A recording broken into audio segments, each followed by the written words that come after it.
So I established Leap Africa in 2002, motivated by two convictions. One, that Africa desperately needed a new generation of principled, dynamic, innovative leaders who will transform the continent.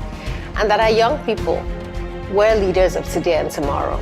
We are poised to raise millions of Africans. We are poised to have a research institute within our Leap Leadership Institute, and so much more that we are planning to do through our Premier Research Center. There are many bright spots, and where you see those bright spots in Africa, they're really linked to effective, committed, and dynamic leadership from the top.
Well, when we started Leap Africa, there were no other leadership development organizations across the continent that we could look to as examples. So we had to look to organizations around the world. I think that Leap has created that niche for itself as, a leader in building the capacity of youth. It's an organization that has truly influenced positively the ecosystem of youth development and youth leadership. Lots of those who've been inspired by Leap have either set up some organization or some project leading change in different organizations where they find themselves. If we're able to replicate that and multiply that across Nigeria, then peradventure will stand a chance as a nation to truly get back on our right trajectory. We have so many of those young people across Nigeria, across Africa, who can trace their stories to Leap.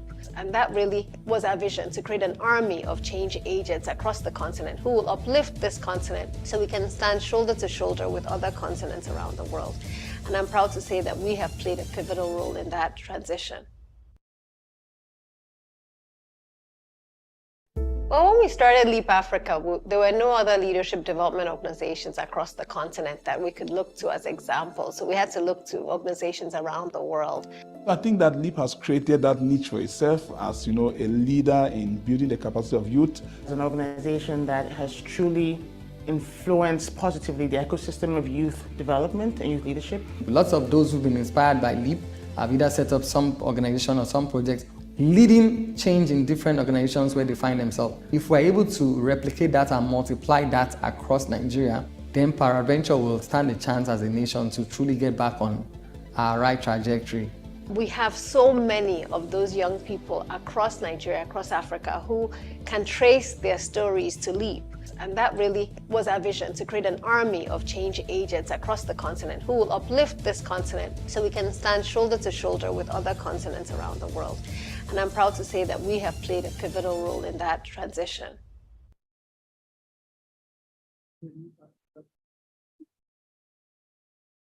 Well, when we started Leap Africa, there were no other leadership development organizations.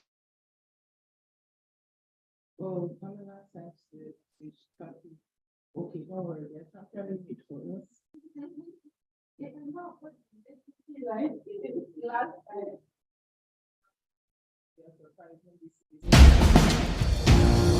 So I established Leap Africa in 2002, motivated by two convictions. One, that Africa desperately needed a new generation of principled, dynamic, innovative leaders who will transform the continent. And that our young people were leaders of today and tomorrow.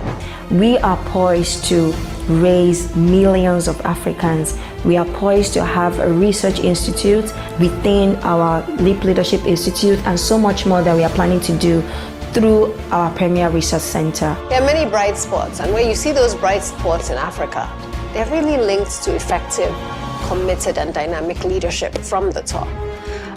They're linked to a strong private sector and a civil society that works.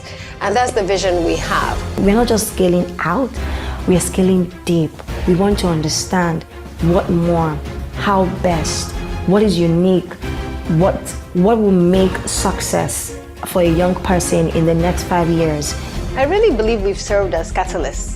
In fact, we went out with that vision to serve as a catalyst in the ecosystem, not only by inspiring our young people to become change agents themselves and become social innovators to start their own organizations across the continent, but we really wanted to partner with others to change the ecosystem, to change the nonprofit and civil society landscape, and I think we've done that. We have unlearned some things, we have failed forward, and this has strengthened our systems, our structures, our people, our processes in such a way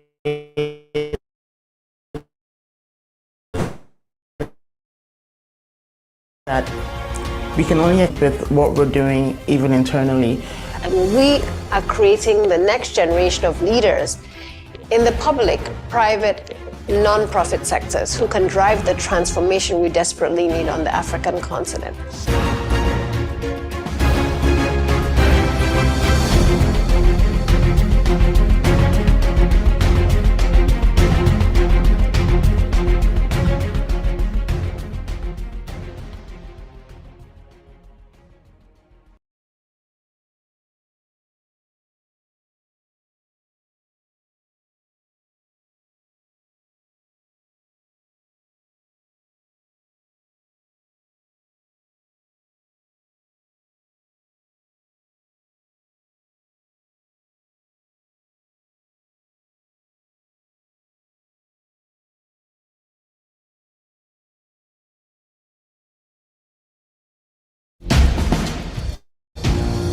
So I established LEAP Africa in 2002, motivated by two convictions. One, that Africa desperately needed a new generation of principled, dynamic, innovative leaders who will transform the continent. And that our young people were leaders of today and tomorrow. We are poised to raise millions of Africans. We are poised to have a research institute within our LEAP Leadership Institute and so much more that we are planning to do through our Premier Research Center. There are many bright spots, and where you see those bright spots in Africa, they're really linked to effective, committed, and dynamic leadership from the top. They're linked to a strong private sector and a civil society that works. And that's the vision we have. We're not just scaling out, we are scaling deep. We want to understand what more, how best, what is unique, what will make success for a young person in the next 5 years. I really believe we've served as catalysts. In fact, we went out with that vision to serve as a catalyst in the ecosystem, not only by inspiring our young people to become change agents themselves and become social innovators to start their own organizations across the continent, but we really wanted to partner with others to change the ecosystem, to change the nonprofit and civil society landscape, and I think we've done that. We have unlearned some things, we have failed forward, and this has strengthened our systems, our structures, our people, our processes in such a way that we can only expand and scale. We can scale upwards, we can scale that's vertically, horizontally, as well as going deep with what we're doing even internally. And we are creating the next generation of leaders in the public, private, non-profit sectors who can drive the transformation we desperately need on the African continent.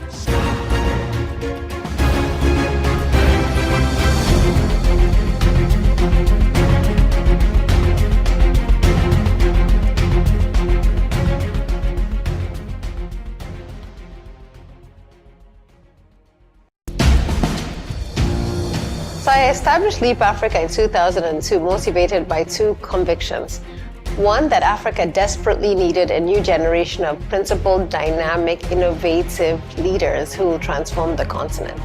And that our young people were leaders of today and tomorrow.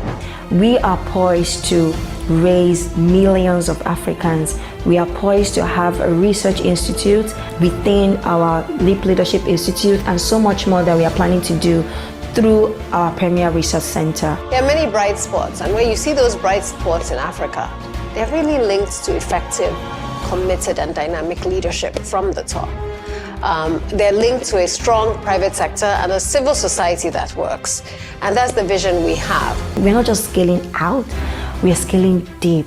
We want to understand what more, how best, what is unique, what will make success for a young person in the next 5 years. I really believe we've served as catalysts.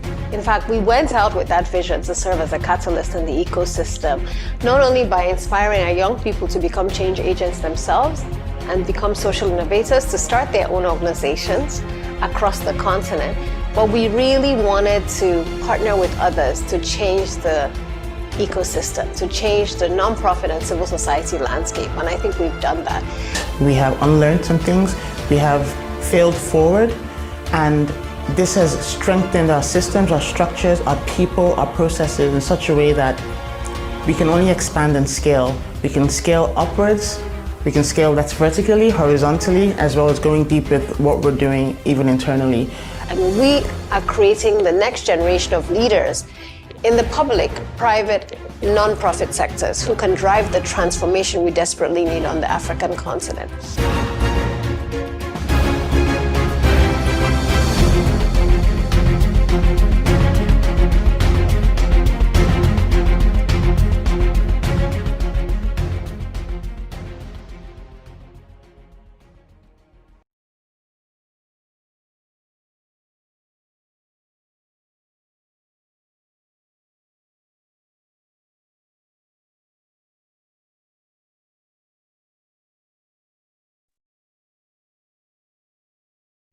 Hello, everyone. Hello, Africa. Good afternoon from Lagos, Nigeria. And it's such a pleasure to welcome you to Leap Africa session for the African Comms Week 2023. My name is Fumilola, and I'm delighted to open the floor for this rich conversation that we'll be having today around the broad theme, Impact Beyond Borders, Communications for Development. Today, from our keynote speaker to our panelists, we'll be sharing thoughts, insights, and best practices on how communication can surpass borders and create meaningful impacts across the continent, Africa. But before we go right into the conversation, I think a good way to begin with is to meet the people on the call today. I want to crave your indulgence to please type out your name and where you're joining the call from in the comment box. I think it's a great way to connect even after this conversation today on LinkedIn and, several collaborative efforts that can comfort from such activity.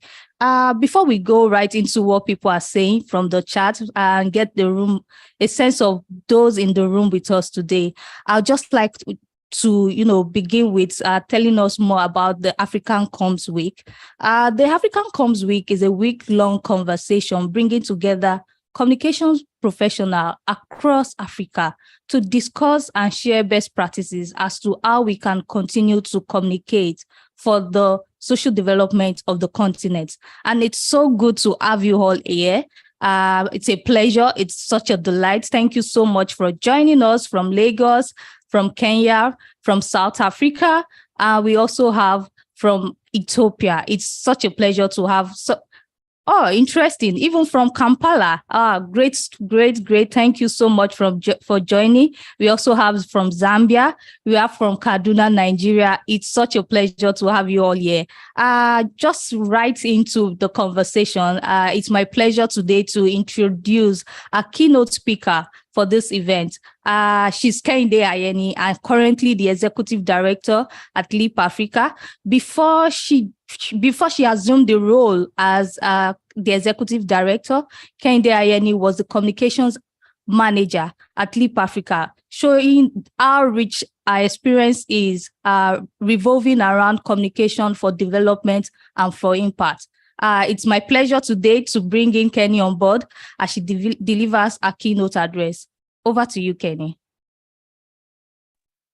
A very good morning all the way from Napa Valley in San Francisco, California. It's very early my time, so I hope you can hear me loud and clear. I'm trying not to shout, not to disturb the peace of those sleeping around me in respective areas. So that's just a quick sound check. Can you hear me for me? Sure, we can. Fantastic. Thank you all so much for joining us. This is great, and well done to the African Comms team for making this happen and creating a spot for us. Very grateful for the opportunity. And I have reflected on this particular topic or theme broadly. Of course, I know about the African Comms team in general, those who have put this together for years. They've done a fantastic job. And because I have a background in communications for 10 years, most of the things I will be sharing as I open up today's session in plenary and invite you to collaborate and discuss and share more tips and what has worked for you in the past and what is working for you now.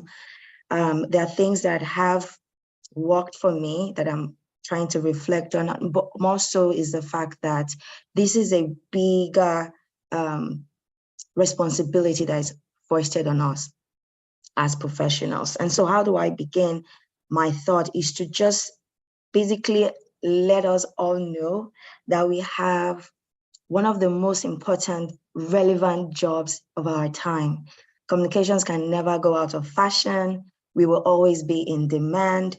And so when we have that backdrop at the base of our mind, it becomes easier for us to create a future for ourselves, a career that we desire.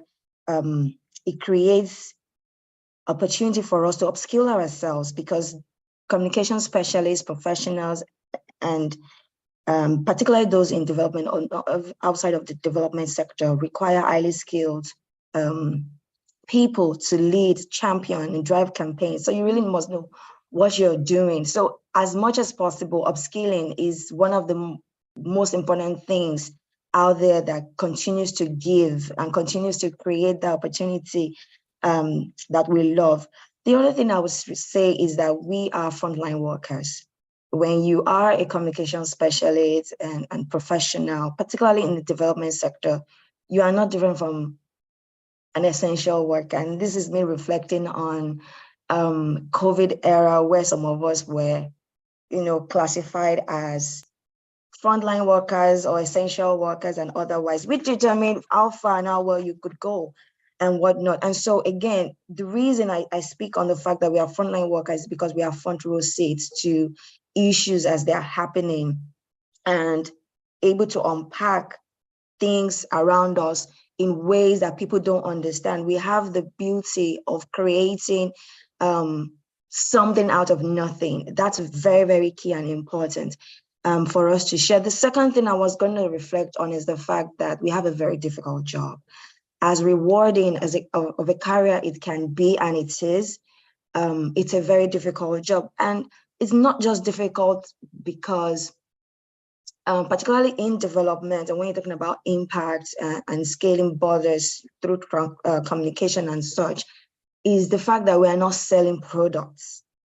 We're not selling brands typically. This is a big difference because we are talking about people. We are speaking about humanity and dignity of labor, dignity of life, dignity of resources, of people, of a tribe, of ethnicity, how people live their lives. You have a huge responsibility to share that information with the world, and that cannot be easy.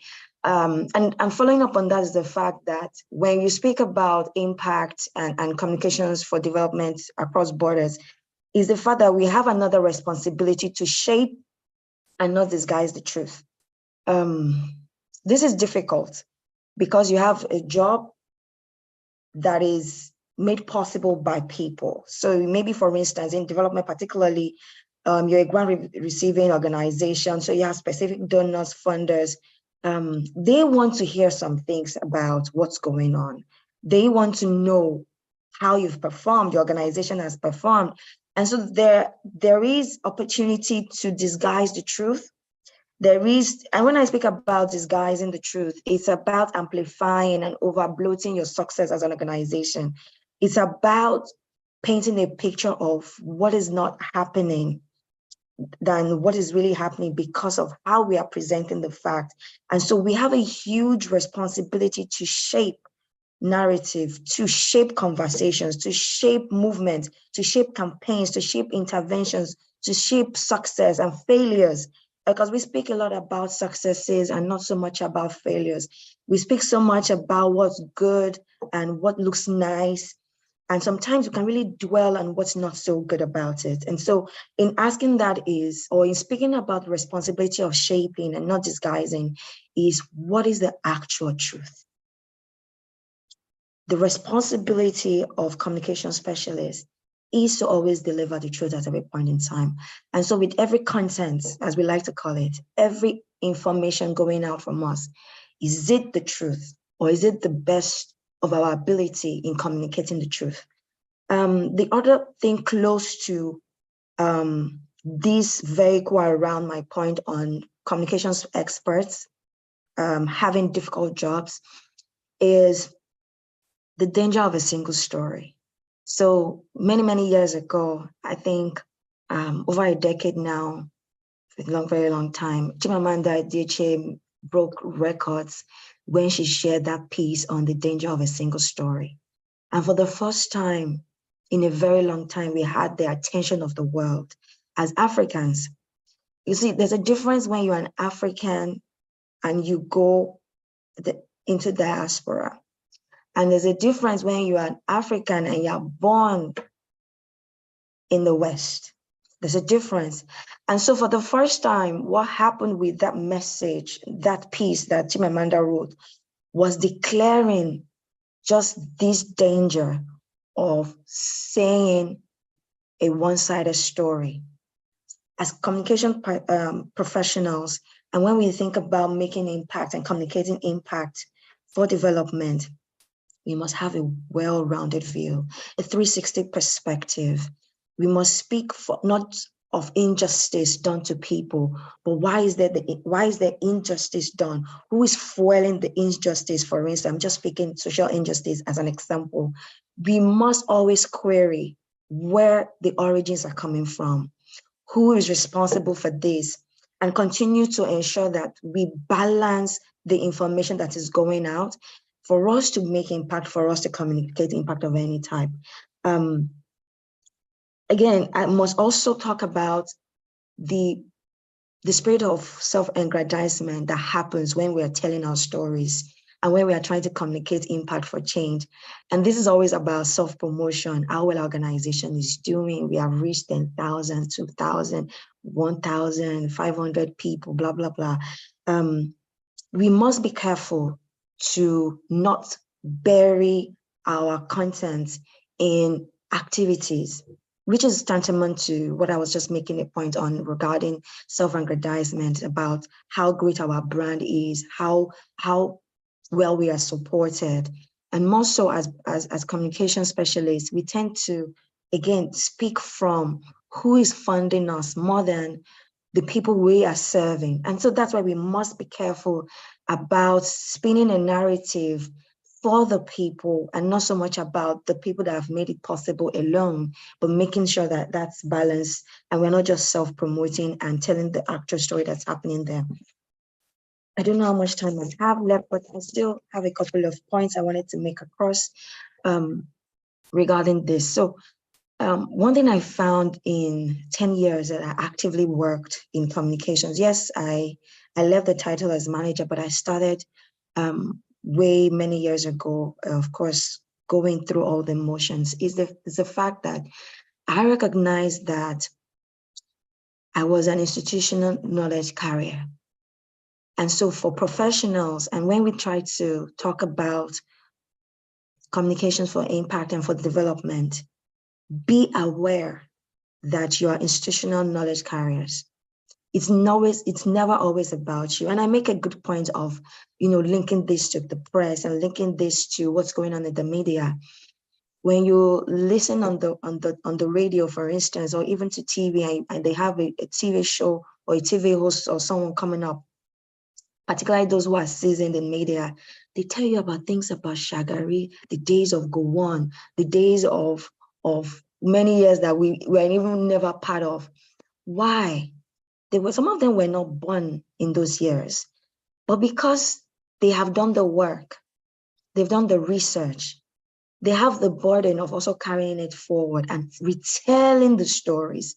And so when we speak about communication for impact and communication for development, we are retelling untold stories, and we continue to tell stories that have been told time and time again.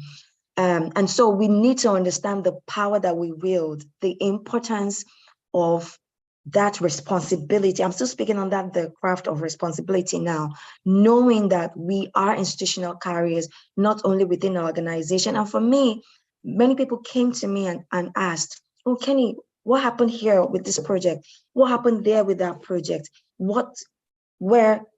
was involved and things like that.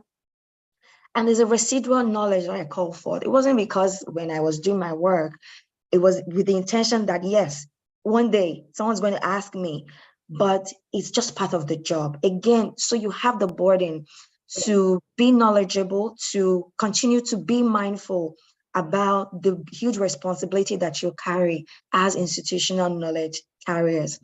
I move away from that point to my third point. So just for me to let you follow my thought, the point I made first was the fact that this is a very important profession. The second point I made, and then I expanded on, is the fact that communication professionals have a huge responsibility. Now, my third point steps away from communication and the people to actual power of communication. I'm here, and one of the things that has come, the plenary conversation that has happened the first day I got here was dispelling the words impact and influence. Now, this is very difficult when you're in the development space. We are 5 and 6. When you are in the development space, we love the word impact, influence, impact, influence. We play it up. Some of us don't even know what it means, and some of us know. But the thing is, we have a power when we do the work that we do to communicate impact and to wield influence. And then I unpack all of that. Within the craft of impact and influence is, one, promoting inclusivity, innovation that is happening in diverse communities, in regions in our communities. For instance, in Nigeria, what's going on in Lagos is not what's going on in Abuja, it's not what's going on in the East, in the North Central. We are a very diversified people in Nigeria and in Africa, to the point that you cannot just speak to a people or a tribe or an ethnicity because you favor them or you love them. And we have our own personal biases. And so it's important that we continue to promote inclusivity. Most of we're in the era of inclusion. We are speaking about those who have been marginalized. We start from the top when we speak about marginalization, women, child, people in low-income communities, those below the pyramid. There's so many people that are marginalized and asking to be included. Young people, particularly when you speak about our work, we're speaking about a lot of people who have been marginalized and disenfranchised. Then we now move into disabilities. Then you speak about movements. You speak about those agitating for their gender, whatever gender it is they claim to be. And those that want to remain anonymous, do not identify with nothing. We are in the era of a world where impact and influence allows us to promote inclusivity, innovation, the good work that is going across our regions, communities, states, nations, and continents, and transatlantic. And also, do not forget transgenerational. You saw the opening video with the founder of the organization. And so her time when she was CEO and my time as the ED/CEO, because when you're in the States, they don't understand ED is CEO. So pardon me that I use the word interchangeably now. It's different. And so there is always a confluence for us to understand that we must continue to promote what worked in those generations and what's working in our generation and the generations that will come after us. With the power of communication is another good point I want to make, and is the message of hope and not of doom. In maybe five years ago now, I can't remember precisely what year. Typically, when we organize our Social Innovators Program and Awards, by now, some of us are probably aware that we do the conference, and we always sit around and share the theme that we want to speak on that speaks to what we want to achieve with social innovation and social entrepreneurship.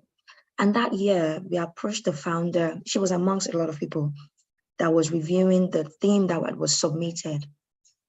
And she said, I think this was 3-4 years ago, throw all these things out.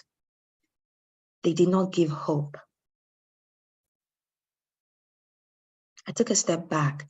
Now, this is not a responsibility for the comms person, by the way. It's the programs people who are responsible for crafting the themes, and they work with comms, and then we do all these things. And so this conversation was open to the programs, comms people, and everybody that was in there at the time. And she said, we need a message of hope and not of doom. Maybe it was 2019, because there was an election in that year. And it struck me as how the same topic that we meant was flipped around into a message of hope. We wanted to say the same thing and talk about this and that, but in that point that she mentioned it, we flipped it around and made it more exciting. We made it hopeful. And so with the power of communication linked to impact and influence, we must, when we speak about impact development and communication for change and all of that, always think about spreading hope and not doom. Reframing our messages to communicate positivity. And this is not to make us delusional about what the reality is, but know about the times and the seasons. Know about when to create hope and when to say it as it is. And move on to the other point that I'm going to make under the power of communication, and that is media manipulations. We are all communication specialists. We buy media, we buy all these things that allow us to look good. Again, going back to self-aggrandizement, or maybe not. But then again, it's also exploitations. When we go into the communities, remember I spoke about being frontline workers. There is tendency to exploit the communities that we work or the people that we serve. There is tendency to play up the vulnerability of our people to the point that we want to use it to attract resources for our organization, for ourselves, and to look good and say, I've done work in communication for 10, 15, 20 years, or I'm leading a nonprofit or an institution that does X, Y, Z. And then you forget and you're lost and not sure about the point when you have really crossed the point of exploitation. And so we need to be very careful about media manipulation, exploitation of vulnerable people and such. Also on that leg is having difficult conversations. We must be bold and courageous to have difficult conversations. There are many laurels that have been won and given to people who have dared to speak about the truth, to speak about what's going on, and that has attracted recognition for them. And so I move on from that because I'm trying to finish my thoughts. Still on the power of communication is the depth and breadth of our messages. Samalia Ibrahim is not out of data. That is the world we live in. The depth and breadth of our messages, very important that we understand who are we reaching with our messages, how are we reaching who we are reaching, and who needs to be reached. Are we reaching the unreached? I think that's my new favorite word in the last 2 days, the unreached. And so I'm not going to speak a lot about those we are reaching and how we are reaching people with our messages, because that's why we have a fantastic panel to do that. They are going to tell us how they're doing what they're doing. But I think that is important. Yes, it's important that we understand all of these modalities and provoke change. It's important that when we speak about the depth and breadth of our messaging and messages, we are speaking about provoking positive and transformative change in the world, in the places that we work, and how we can use the right words to deliver and convey all that we want to. I'm rounding up my thoughts. I just have a minute to just wind down my thinking as I opened up this, is to speak. I like that point somebody is making about ethics as well, is to understand the power of community. So community is king. Africa Comes Week came from an ecosystem of people who have been doing this work for a long time and continue to serve. And that's why we're throwing up conversations around impact beyond borders and telling stories, the right stories, and the ethical, balancing the ethics of it as well. And so I want to celebrate the people and continue to advocate for communities like this. We need to find more communities in our community. We all cannot be in the African Comes ecosystem, but we can create ecosystems for ourselves. And also, I understood that point about ecosystem because within where I am right now, there's a huge conversation around ecosystems. And for Leap Africa also is the power of ecosystem. We keep talking about it. And so it's important because there's uniqueness in our region. And that's the beauty of language, of diversity, and all of that. So I end with the fact that we have a panel of amazing speakers who have done the work that they've done in so many years. And we'll be willing to share with you what's going on in their lives and what has happened for them in their careers. And so with that, I say thank you all for having me open up today's session and wishing you all the best. So sit back and relax. You're in good company. Thank you very much. Thank you so much, Kenny. I know I have my notes full already. Coming from that experience, extensive experience, I'd like to put a very rich conversation. In case you're just joining us, this is Leap Africa's session for the Africa Communications Week. And we just listened to our keynote speaker, Kehinde Ayeni, who took us through some insights from the industry, and some of just like a recap of some of the things that she mentioned. She mentioned that the importance of our profession as communications professional. She also mentioned how the responsibility on our table is very huge in how we are crafting our messages, in the power that we own to, springboard influence and impact, in how we should, gain insight as to how we communicate even furthermore.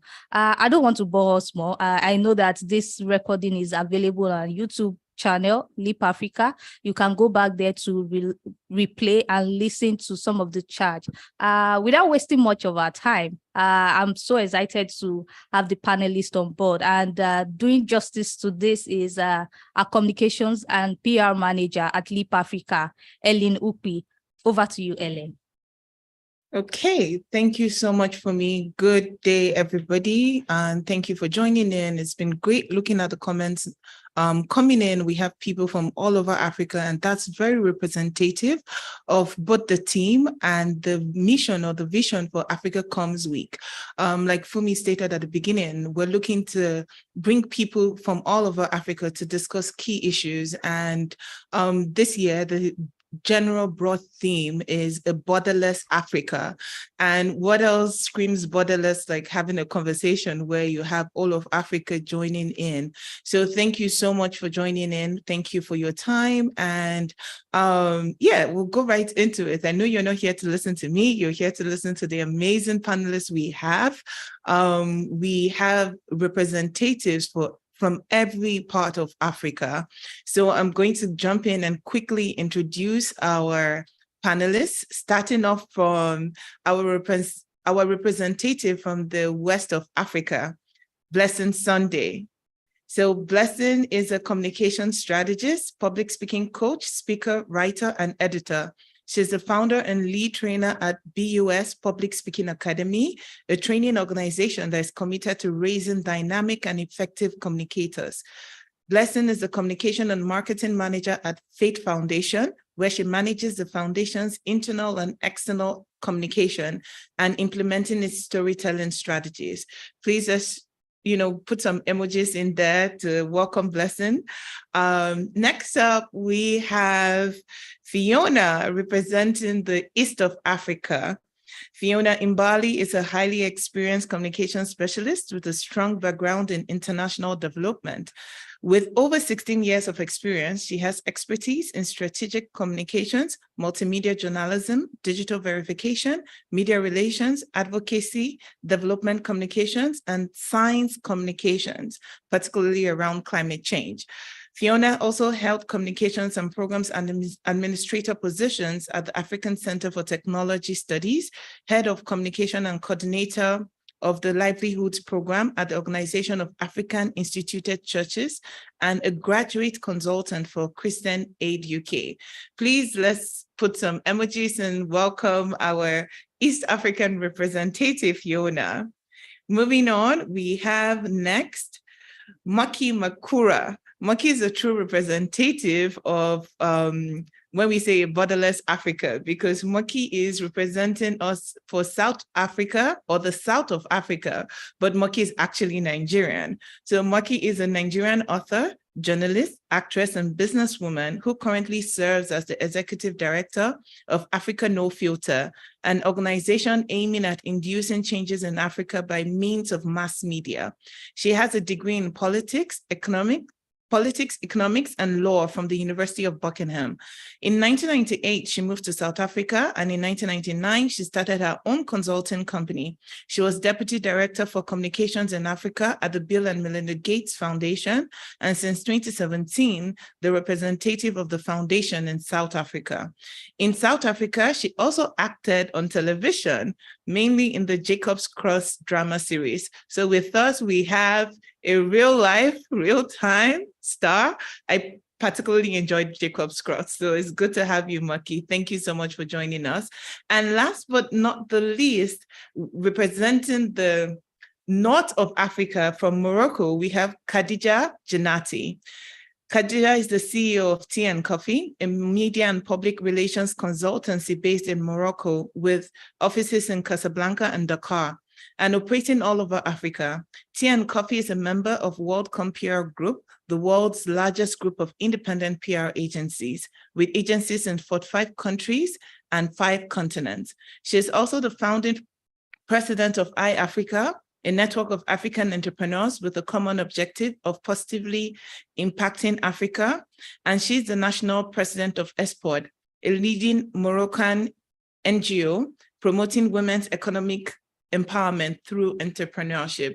Please just put some emojis and welcome our panelists. I'm so excited to be here today and having this conversation with all of you. So let's get right into it. And we can open the floor. So my first question, well, let me just give some background into how this is going to run. We'll have a short panel session, and then we'll move into a Q&A session where the audience gets to ask questions of our panelists. So please, as they speak, take note of your questions. As you've listened to their profiles, they're amazing people on this call. You have questions for them, the great work they do, the work they do across Africa. Please put down your questions, and at the end, we will take them. So moving in, we'll start off with Blessing. From the lens of communications experts serving communities in Africa, what does impact beyond borders mean to you, especially within the development sector? Okay, thank you very much. Good afternoon, everybody. Can you hear me loud and clear? Yes, we can. Oh, thank you. Thank you very much for having me once again. I'd like to equally recognize the presence of my fellow panelists. I'm looking forward to a very robust conversation and exciting time together. So my perspective of what impact beyond borders mean, I would like to start by emphasizing the importance of communication to human endeavor. So communication in itself is an essential and universal aspect of human interaction. I wonder what the world would be like without a global means or channel of communicating. Every human has the natural innate ability to want to connect, to want to exchange ideas, to want to express themselves, regardless of whatever challenges, whatever barriers there might be. So if we are not identifying a common ground where we can communicate, express ourselves, and connect, there might just be disaster. So communication is life, like Kehinde rightly said. I mean, I don't know what is possible. I don't know how much we can achieve if we do not do what is expected of us as communications professionals. Now, back to what I perceive impact beyond borders to be from a communication perspective. It will be simply speaking to the extent to which communication, the power of communication, can help us refine, define, and question the status quo of a group of people, a community, region, society, just so that we're able to make a change. We break the barriers that we can see, whether physical barriers or non-physical barriers, but we're able to shatter barriers and penetrate into communities, into a place, so we can foster change. It is about fostering participation, the people that you are serving. So you are called to serve a group of people. How do you get them to then participate? It's about communicating what you do, how you do it, and more importantly, why you do what you do, such that they can begin to see opportunities that lie ahead of them and tap into them for the betterment of themselves, their communities, and the people around them. So I would say that impact beyond borders is considering how you can effectively communicate what you stand for. Communicate why you are doing what you are doing, just so that you can replicate the same result in another community, in another society, in another region, and get the same result. So if your goal is to eradicate poverty in the country, and then you have certain strategies that you have put in place, deploying different levels of communication channels to achieve them, and you get your result, it means that you can also replicate the same strategy you've deployed in another community, in another region. So it is not confined to a particular place. The implication of what you do goes beyond where you are. So you have to be very intentional about how you craft your message for the different stakeholders that you serve. So if you understand the people that you are serving, it helps you to know how to tailor your message to serving them in order to get the desired results that you want. I love what Kehinde said at the start of the program. She said we must be very careful not to be too focused on what we are, the number of people you've been able to reach, but the impact you've been able to hit. Can we really say that after you've been able to deploy all of this strategy, there are tangible changes that we can see in the lives of the people that you are called to serve? So for me, in summary, impact beyond borders is considering how you can deploy the various communication channels and strategies available at your disposal to impact the lives of the people that you are called to serve beyond the four walls of where you are. Thank you so much, Blessing. Thank you. That was really great. I truly enjoyed that. Moving on to the next question. This is for Moki. So how should development organizations communicate? Blessing touched a bit on that. The intentionality around it, crafting messages and understanding our audience, being intentional about how we communicate and who we are communicating to. So how should development organizations communicate? How do you approach communication strategies aimed at shifting narratives, particularly around the work you do at Africa No Filter? Great, thanks for that question. And I have to apologize, first of all, if my Wi-Fi goes, it says my Wi-Fi is a bit unstable. But I think the important thing around communications and what the trend that we have noticed, particularly around organizations, institutions that communicate in the development sector, is that there tends to be a focus on what is not working. It tends to be a focus on, usually the negative. And what we are trying to get people to understand is that you can talk about what is not working, but in a more positive way. We call it solutions communications.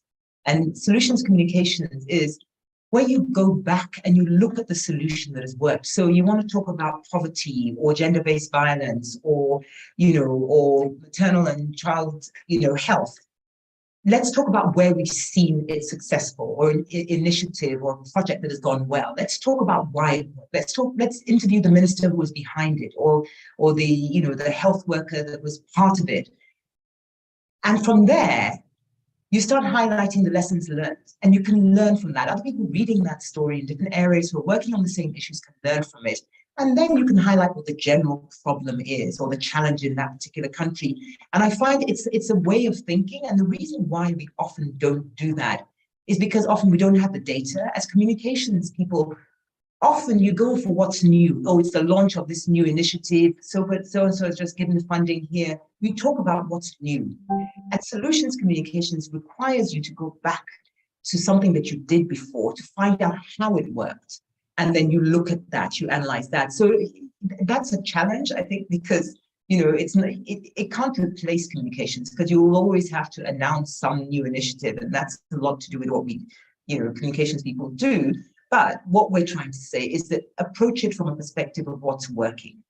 So that way you're sending out a different kind of story. And as we know, stories ladder up to narratives.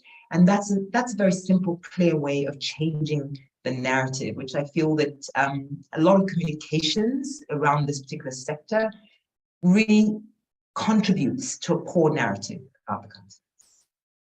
Thank you so much, Moki. I truly enjoyed that. Solutions communications, going back to what worked and telling the stories, and also using that same pathway to look at the lessons you learned along the way.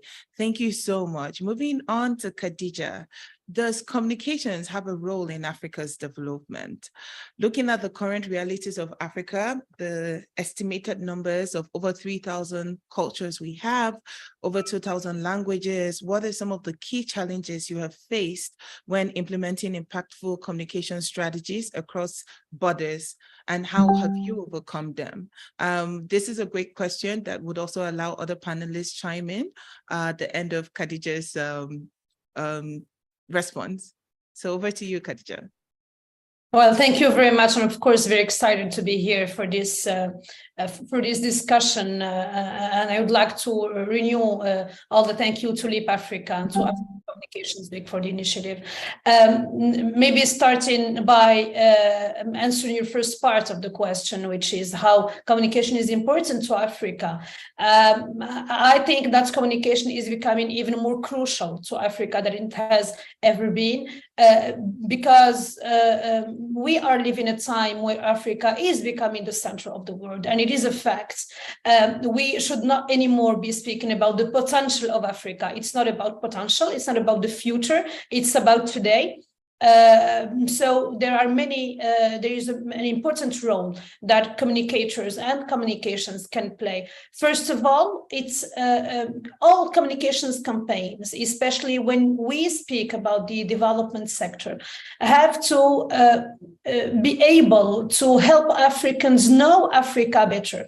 The situation is clear. We, as Africans, do not know our continent. We don't know all the different cultures and countries, economies, specificities of each region that forms our continent. So an effective communication campaign has to take that into consideration. Second point is we have that responsibility of creating campaigns that highlights Africa's success and Africans' achievements. And I think this is definitely an important part of changing the narrative that we have been speaking of for the last period, and also that the keynote was highlighting.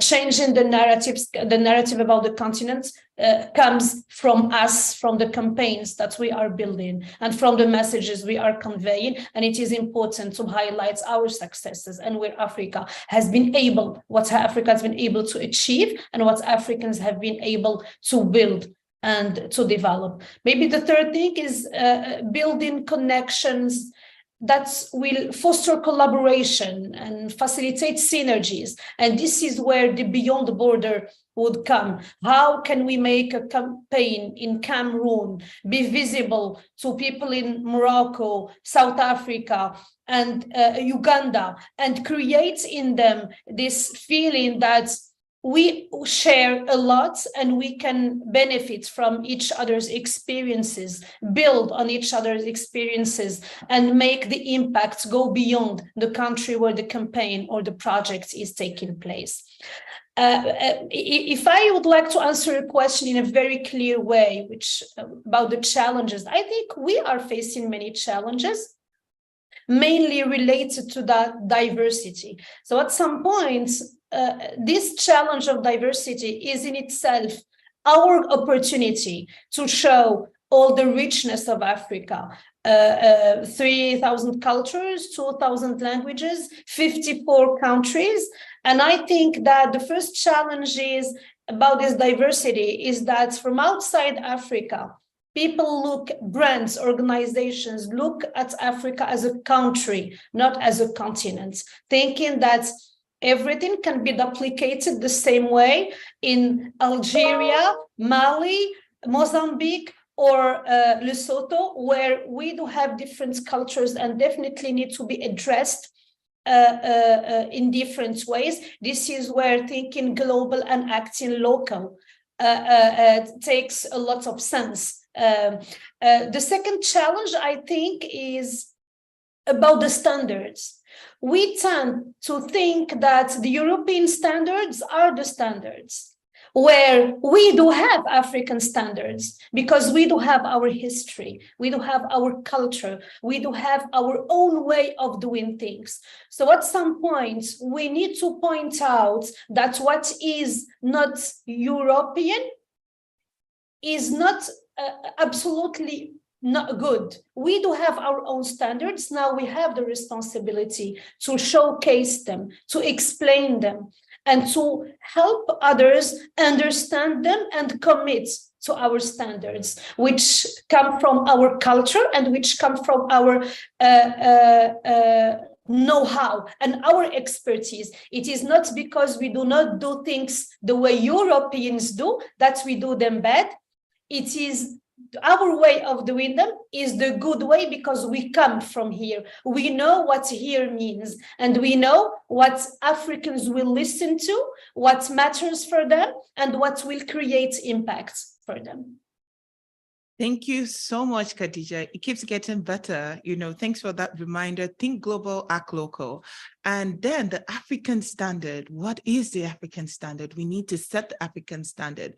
When you look at the lens of who we are as Africans, there's so many things that make us beautiful. There is the intricacy, there is the dynamism, there is the beauty in how we do things. And when we take that into how we communicate and set standards for ourselves, we become an institution that can be respected and can be looked up to. So thank you for bringing that out. It's a challenge to each and every one of us on this call to start forming the African standard. And that comes from the narratives. Maki spoke about changing the narratives. A couple of, we've had feedback on changing the narratives, creating the narratives. And that's how we set the African standard. We create the narratives, we tell our stories, and we set our standards. Thank you so much. Now, moving on to Fiona, in this fast evolving world of technology and its influence on communication, how do you tackle some of the issues we have around false information, inaccurate accounts, and other non-ethical issues that plague a borderless Africa? Over to you, panelists, and it's amazing to just see how amazing communicators we have across Africa, and amazing amazing insights being shared today. Thank you very much. Of course, with the advent of digital technology, there's a lot of things that a lot of people are sharing online. We have a lot of misinformation. We have a lot of disinformation being currently shared. And as a communications professional, it's important that we realize the power we have in ourselves to change the narratives and to ensure that people get the correct information. that is being shared by the different organizations on the social media space. In Kenya, for example, we have the organization that is responsible for ensuring ethical considerations by anything to do with ethics in the media space, called the Media Council of Kenya. So this organization is very key in ensuring that there's a lot of training on false information, misinformation, disinformation, and it works with a lot of organizations like Africa Check and other national newspapers to just ensure that all the information that is going out to the public is correct. And there's a lot of training for the mass media and the journalists on how to identify false information, how to flag false information, and fact check the various organizations and accounts on social media that are trying to send information to just sharing information on social media. So it's important for us as communications professionals to actually just be updated on what's happening. If I am covering stories in maybe the East African countries of Kenya, Tanzania, and Uganda, I need to understand the ethical considerations that have been set by those countries, so that when I'm reporting, I really understand the impact of what I'm reporting and the impact of what I'm sharing on social media, which is quite important to ensure that whatever information we get on the social media is valid information, and of course is ethical to our various partners on social media. Thank you so much, Fiona. That was very key. My key takeaway from that was stay updated. As communication professionals, we need to stay updated with what is going on. Moving on to my next question is from Maki. Maki has to drop off soon, and I want us to get as much as we can from her before she leaves. So communication is typically seen, now coming back to the development space and the work that we do, communication is typically seen as a support effort instead of the key role it plays at the center of development projects. How would you describe the importance of communications to the start, the success, and the continuation of development projects?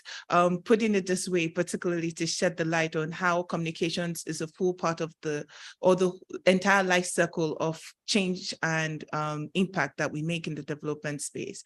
Over to you, Maki. No, thanks. Great question. I think that one of the challenges that we have with people who, do communications, or people who sort of commission communications, that we see it as a way of, as a tool for publicity. We want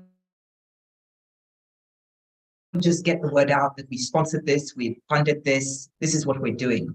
And obviously communications is far more of a strategic tool, has a potential to be far more of a strategic tool, because it is, there are many things it can do, but in the development sector, one of the things that it has a critical role to do is to show progress. Because all of these projects that we support, that we do communications around, are projects that are trying to elevate the continent. They're trying to, fix something. They're trying to solve a problem. So for me, it's much more about, look, we're making progress. We've got local solutions for local problems. So it's a way of showing Africans have agency, because that's one of the things that I think we tend to do sometimes. We rely on the sort of big global funders who come in with their big bucks. They're the ones who pay for the big communications campaigns.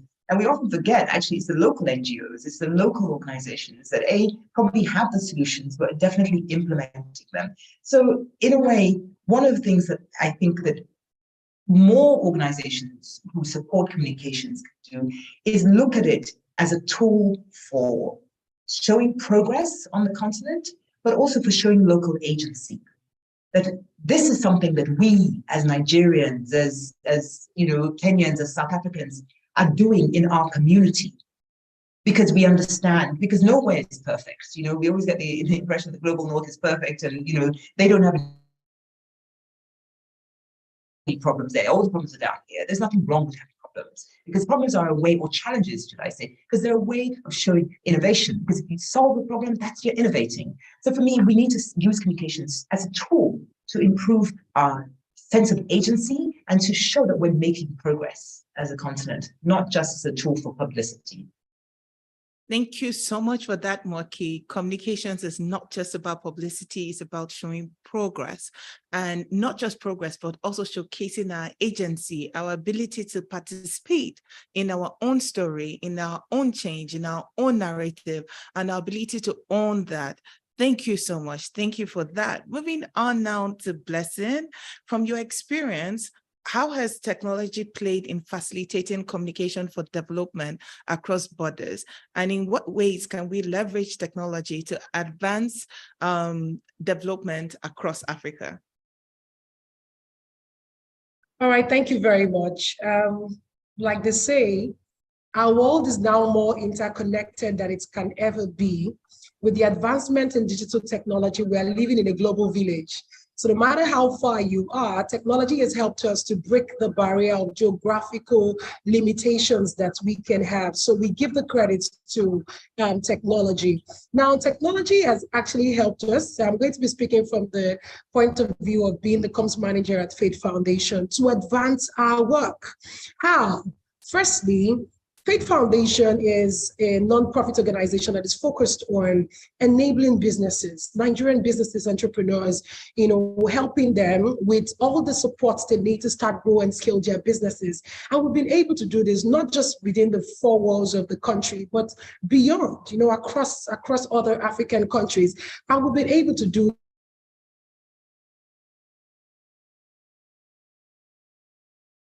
our disposal. Now, every year we produce an impact report that speaks clearly to what we've been able to achieve in the year. It will highlight our strategies, our wins. It highlights our Chance Lens programming, what we've been able to do to inspire entrepreneurs and the growth they're experiencing in their various businesses. We also engage in research activities and policy advocacy just to create an enabling environment for entrepreneurship ecosystem and sustainable development in the country. Now, what has that done for us? It provides information. You now have more access to the information you need to make informed decisions as it relates to entrepreneurship in Nigeria.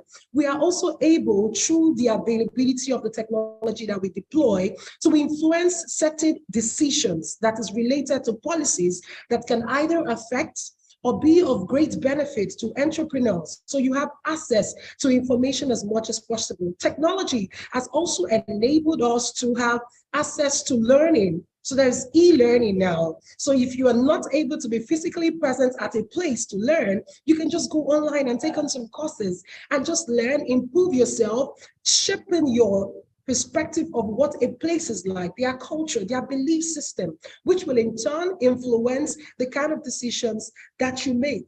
It has also helped to foster collaboration and partnership for us as an organization.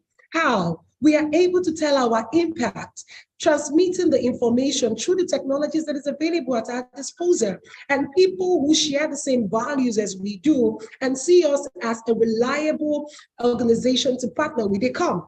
And then we increase the number of funders that we have. We increase the number of partnerships that we have in a year. We open up opportunities for people to also engage with us so that together we can drive more impact across board, not just in Nigeria, but in other countries of the world.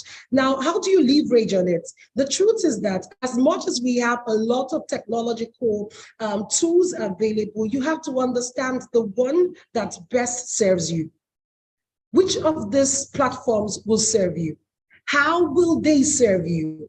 The people you are called to serve, where are they found? How can they be reached? How do you reach them? So you begin to deploy the best technology that is suitable to reaching the people that you are called to serve. So in a nutshell, technology has really enhanced our work at Faith Foundation because it has built not just our awareness, but it has also built our credibility as an organization. So my admonition will be that you leverage on every form of technology that is available to drive your objective and achieve your goals. Wow. Thank you so much for that, Blessing. Technology is an ally. Leverage technology for awareness, to pull in funds, to tell your story, to learn. There's so much. And you ended with a beautiful line. We should use technology, all forms of technology, for good, use it for yourself, use it for the work you do, use it for how you communicate. Thank you so much, Blessing. Thank you for that. Moving on to Khadija.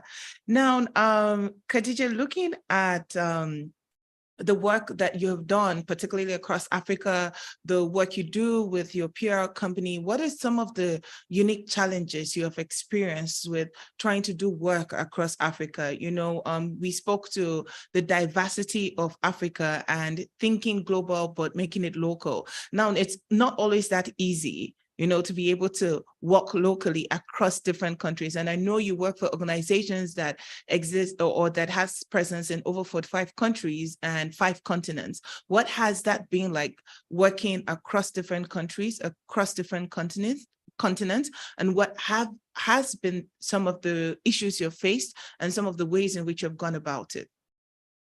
Well, I think the first challenge is to explain the African media scene to the clients, the organizations or brands or companies that we work with. Usually when we are mandated to cover different countries of Africa, this would come from companies located outside the African continent or having their Africa regional offices, either in Dubai, the US, somewhere in Europe, or in the best case scenario in Morocco, and believing that an agency in Morocco would be able to manage PR across the continent. So the first challenge is to explain that, yes, we are on the African continent, but Africa is a continent and each country has its own and specific ways of doing PR, and explain that we will not be able as a team based in Morocco to do PR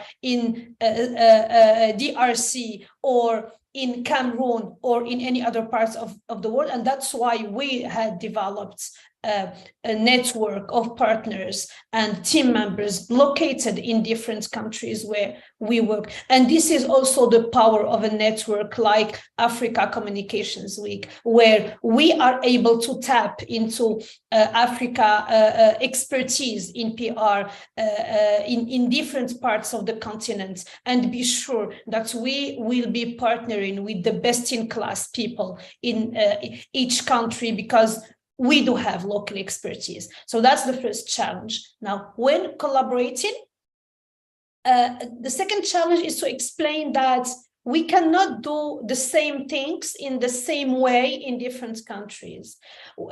In Morocco, for example, we do have PR practices that are very different from in Senegal, where we do have our offices. In South Africa, it's a completely another story, besides the fact that languages would be different, but even the content that would create interest within the journalists is different, has to be formulated differently. You have different practices where when we do invite journalists to come to a press conference in Morocco, they would come. In different countries, you have to explain why, and they would have conditions, and you would be able to do it under certain in a certain way. So that's the second challenge. That's why I was speaking about the standards, the African standards. People do not know who we are, do not know how we work, and have hard time understand that in the same continent we work differently because we are different. Now what we try to do, because we are still a continent and we are working, and I think that's one of the reasons why we are here today discussing this, is that we want to build that power, that's Africa power. So we still want to convey that image of a continent that is united. So what we do is we try to focus on our commonalities, what unites us, rather than the differences between us, and explain that in terms of global culture, we have a common thread that makes it more relevant to have maybe an agency in Morocco or in Senegal or in South Africa manage Africa PR rather than one in Dubai or in Paris or in London, because we do have many common things. We do share a lot, mainly in terms of understanding the history of our continents, but most importantly, the future of our continents. Understanding what can be seen as weaknesses are not. It's just part of our identity. They usually would speak about Africa as a continent where you don't have any political stability. It can be seen as politically unstable, but still countries are living, people are living within these models. It doesn't mean that they are the best, but it means that we do have a certain way of doing things, a certain way of living, and people have to understand it is the current way and it is the current status. We might think of Africa as an unsecure continent where actually it is not. Some parts of Africa are not, just like some parts in any other country or continent. And our role in here is to explain that we understand these specific things better than any other agency located outside the continent, and our force in our unity. Our commonalities we can tap into our commonalities to to create relevant campaigns and to create relevant messages. Thank you so much for that, Khadija. A united Africa is actually beneficial for all of us. A united Africa allows us to collaborate, to synergize, to find more ways to work together, to even create more meaningful campaigns, because when we unite within, we're able to tackle the issues, even though they are occur across different cultures and different countries. Thank you for that. And again, back to setting the African standard. The African standard can only be set when Africans are united enough to come together and agree on what that standard looks like. What are we saying is our standard? And when people come in from outside to work with us, to implement projects with us, we have a standard that we're working with. Thank you so much for that, Khadija. It's always good to hear your thoughts. Moving on to Fiona. Fiona, you have done some great work and worked on some key projects across East Africa. And particularly, you are very versed with strategic communications. Can you shed some light on some key projects you've worked with fostering change across East Africa and the rest of Africa, and highlight the importance of strategic communications when it comes to development comms? Thank you very much for that question. Yes, I have been privileged to work on a number of projects across Africa and in the UK on development communication and international development. And what I have realized is that a lot of organizations actually don't take communications that very seriously until perhaps during at the end of the projects. That's when you hear a lot of organizations coming to look for communications consultants or running to their communications departments to want to help them to launch a report, at the end of a project that has lasted for about 3 years or so. So as a comms expert, having worked with various organizations, I try to advise organizations the importance of comms even as they are planning their projects at the onset of their projects. So what I've seen is that recently I was doing coaching for executive directors in East Africa, and I was telling them the importance of strategic communications in each and everything they do, because a lot of the times project managers, project officers just work in silos until the end of the projects. That's when they incorporate the comms people to come and report on what they have done.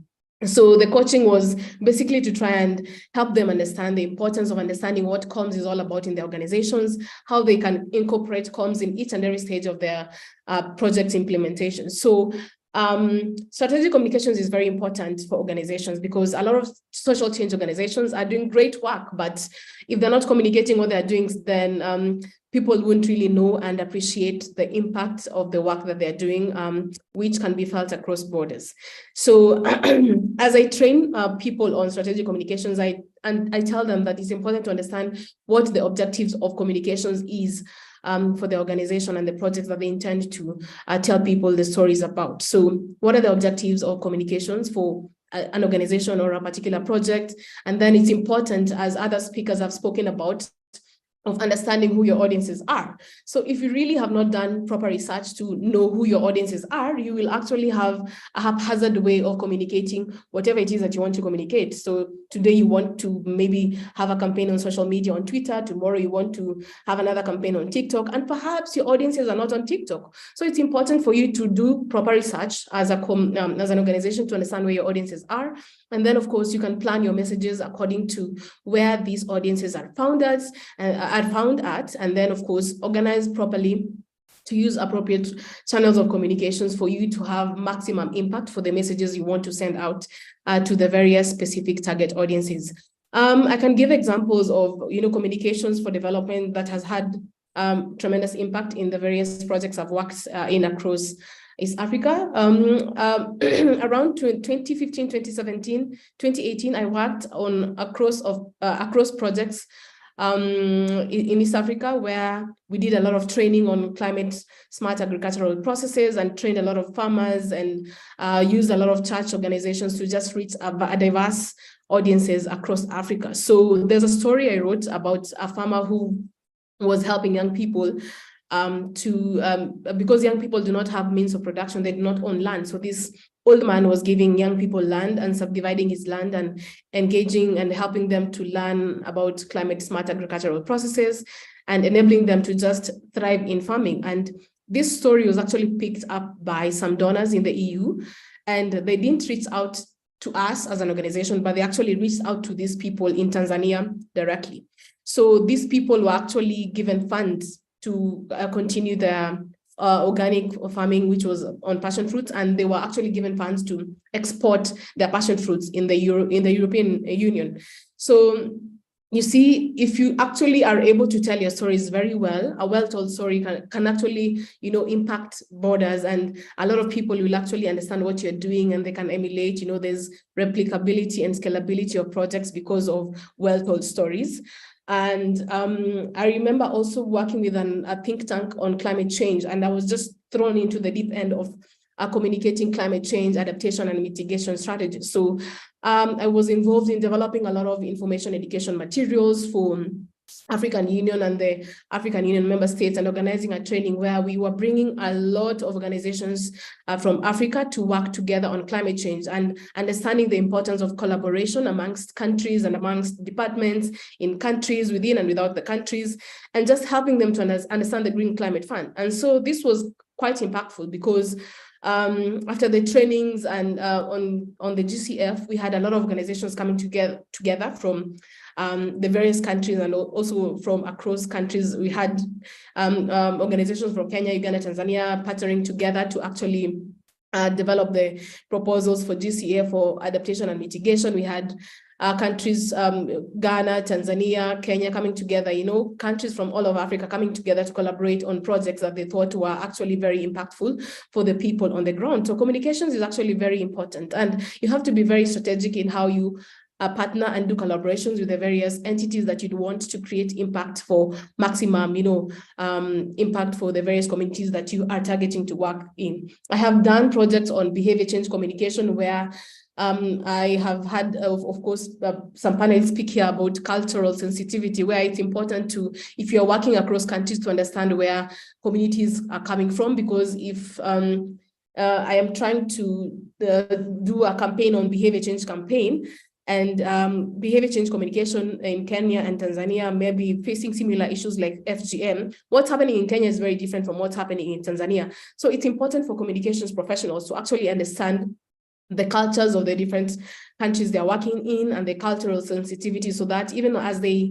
communicate, even as they put together messages for behavior change campaigns, they can be received well. They can be well received rather than have backlashes from these communities. Also, I have been privileged to also work across the education sector in East Africa, where we did a lot of advocacy campaigns for girls to go back to school after the COVID era, because during the COVID era, we had a lot of girls, teens who were pregnant. So we did a lot of great campaigns in Kenya, Uganda, and Tanzania to just enable the various stakeholders understand what they need to do to be able to go to the villages and speak to the education stakeholders and speak to the communities to ensure that these girls go back to school, and also engaging the government to just ensure that policies are put in place to ensure that these girls are not segregated when they go back to school. So ordinarily, I can say that communication for development and strategic communications has to be very well thought out. You have to really understand what the objective of the communication is.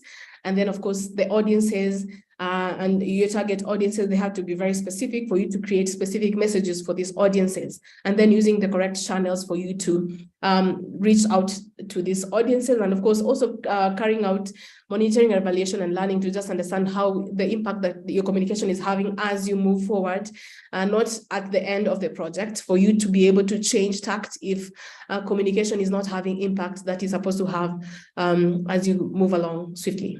Thank you. Thank you so much for that, Fiona. Fiona practically took us through a masterclass on how to plan strategic communications from the start to the end. Starting from involve comes from this ideation of your of the work you want to do. Comes is not what comes in at the end when you're done or you just want to push out a report. They're part of your processes. The intentionality of communications to building context. You know, you said while we have similar problems sometimes across Africa, we don't have the same context. We don't have the same background. So understanding the context before crafting your campaigns or your strategy makes them more effective. And, you know, generally, like I said, it was an entire masterclass on how to plan strategic communications. I hope we took a note. We've come to the end of our panel session. I'm going to just go around the room for our highly esteemed panelists to give us some final thoughts. Then we move into the questions. So there's a Q&A tab. Please drop your questions. We're going to manage our time to ensure that we'd finish shortly. So drop your questions. We'll pick a few and we'll answer them. And the rest, as you signed up for this, we would also send it as part of the communications from our panelists. So please, starting from Khadija, any final words for us? I think the best final word I can drop at the end of this panel is that we need to know more each other, because at some point it is easy to drop the responsibility to the outside world, but it is better if we can take also our responsibility to see that as communicators, we need to get to know more about our continent, to know more about the differences in order to be able to identify the commonalities and build upon them. Second point is to open up our reflections and think of everything we do as more African than country oriented, build country companies in order for them to be scalable and to be able to be replicated in other countries. That's how we will effectively be creating that new narrative that we are all thriving for. Thank you so much, Khadija. Thank you for that. Blessing, please, your final words. All right, thank you very much. It's been wonderful so far. And I'd like to round off by saying that nobody would tell our stories better than we would do. If we allow people to tell our stories for us, they might just say it in bits, but we are in the better position to tell our stories. And I really appreciate authors, communication professionals that tell the story just as it is. Kehinde made a statement from the beginning to say that we have to find a way to tell the truth. How do we put out the truth so people can take this truth and run with it? And when I talked about leveraging on technology to push our course out there, it is also to say that there are certain narratives that we want to change, and it is communication that can help us change those narratives. And I also appreciate what Khadija has said about giving yourself to understanding what your standard is. If you know it so well, you can communicate it, you can tell it to the world, and ensuring that you know the people you are called to serve. If you know where they are and you apply the power interest matrix, then you can channel your message to the people that you want to reach for the different purposes or goals that you have for yourself. So first of all is identifying the change that you want to see and now creating a strategy on how you want to achieve that and follow through. What that will do for you is going to open grounds for a lot of opportunities, which goes beyond collaboration, partnership.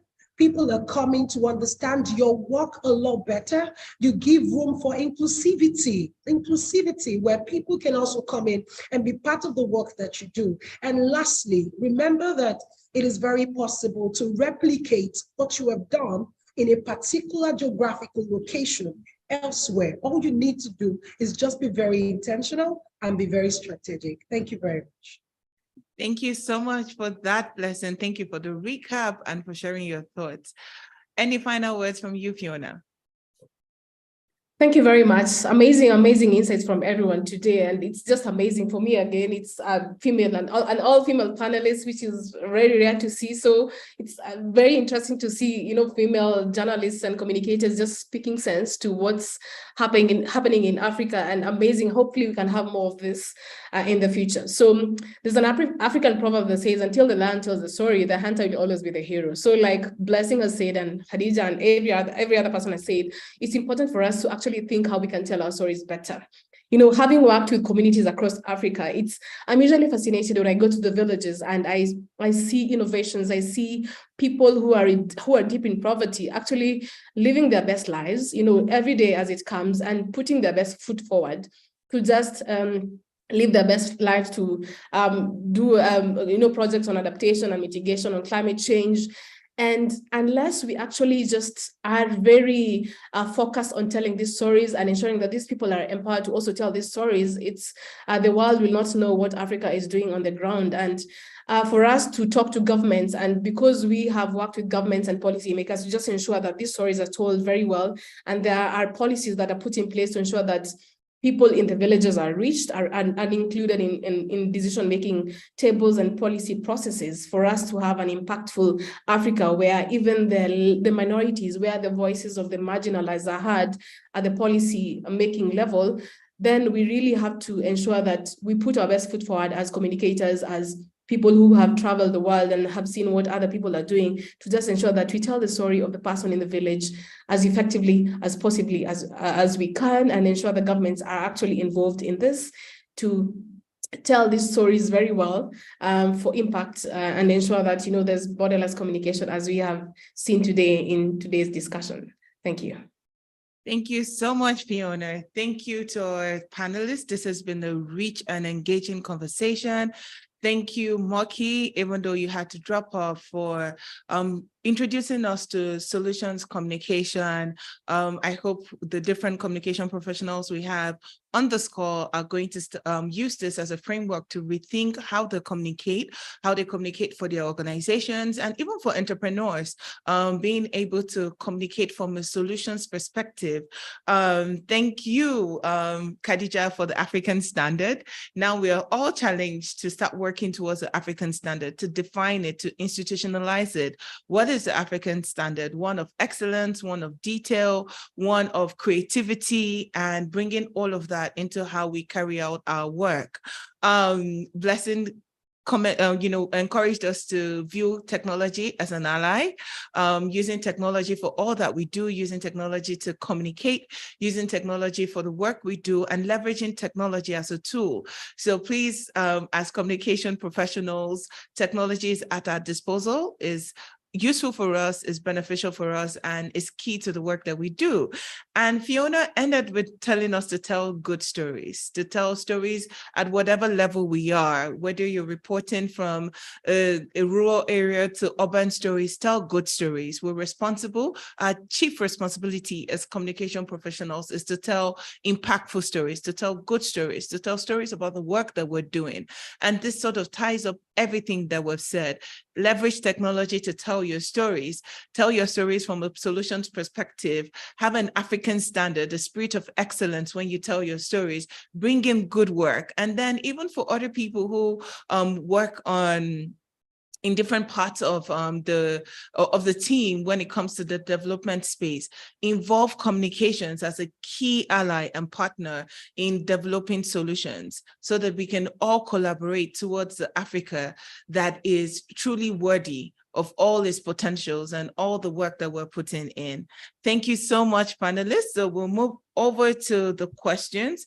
We currently have, wow, quite a number of questions. So I am going to randomly pick some, and I would throw them out at different people. So I'm going to start with Fiona.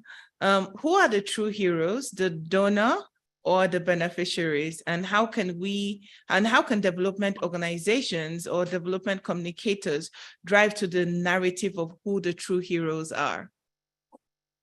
Well, that's a tricky question. Very tricky one. Very tricky, but I can say, well, really both the donor and the beneficiaries are heroes in their own way, because the beneficiaries can still tell their stories through comms people, but if they do not have the funds to reach a wider audience, which might be more impactful, then it might be impossible for them to tell their story. So for me, it's a 50-50. We have, of course, even as you're working with donors to tell these stories across Africa, we have to know that there's a thin line between now just praising and telling the stories that the donor wants to hear and actually telling the real stories on the ground. So as a comms person, as comms professionals, we need to balance and know that in as much as donors have actually funded the organizations that we are working for and have funded the activities and programs and projects, we definitely need to tell the story as it is on the ground, but without, breaking, whatever, burning bridges as we do that. Okay, thank you for that, Fiona. This next question would be for Blessing. How can we censor the use of social media in order to limit the spread of false information into our communities? So I guess essentially, while I know we cannot censor social media, how can we as communications professionals play a part in stopping the spread of false information, or how can we counter false information when it comes out? Okay, thank you very much for the question.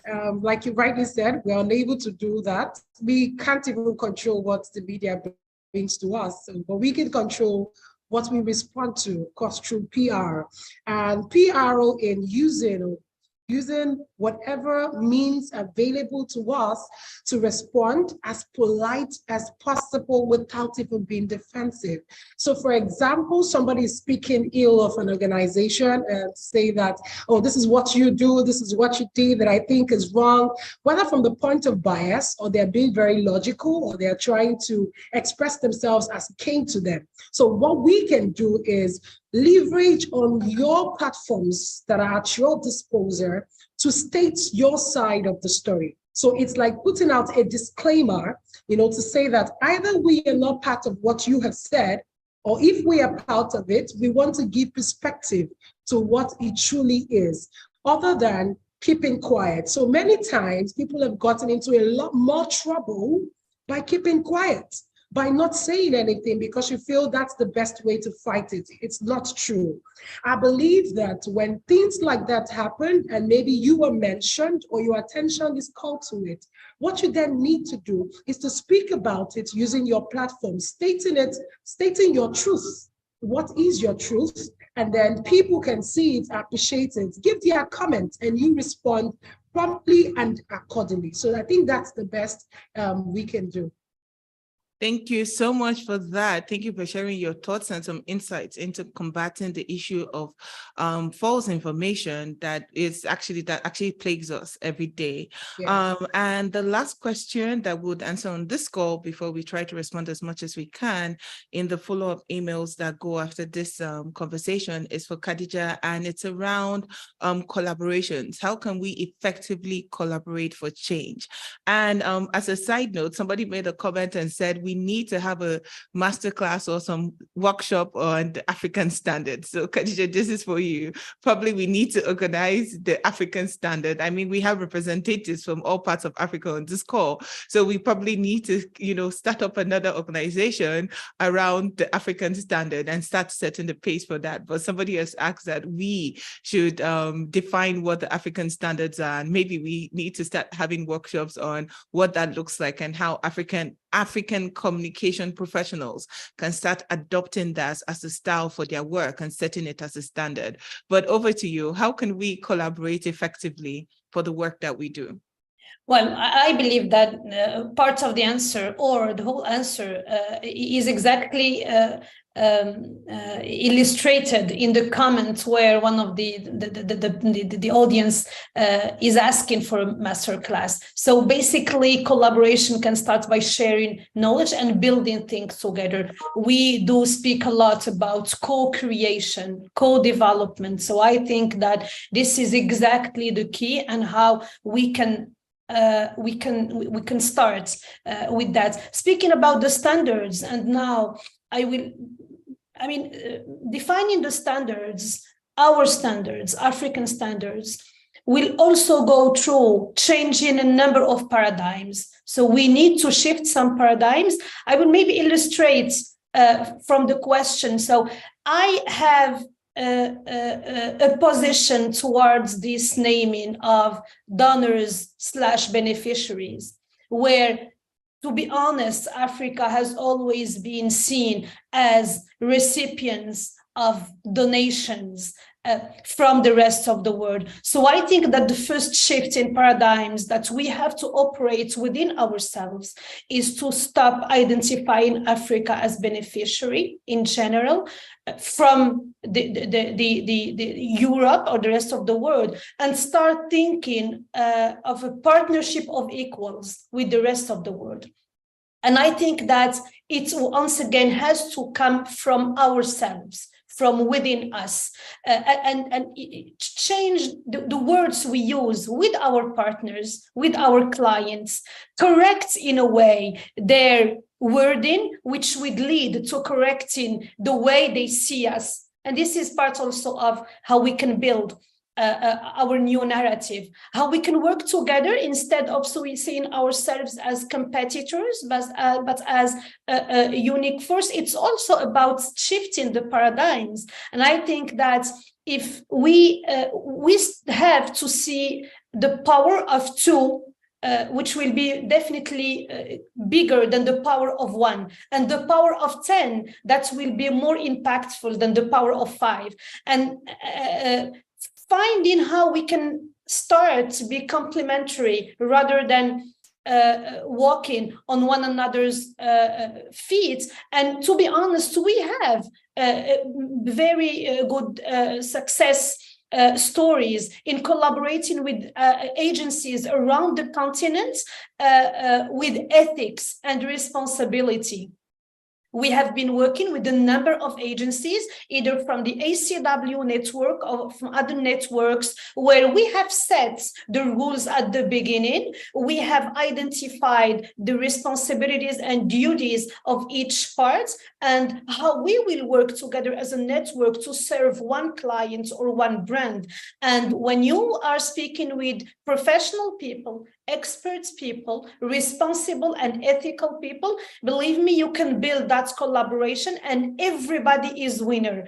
And even the collaboration will last with the clients, because for sure, as Tea and Coffee, we will be able to provide a level of satisfaction to our client that would be like that. But if Tea and Coffee and other agencies, the level of satisfaction will be like that. So if we shift our paradigms, I believe that we'll be able to go forward and work together.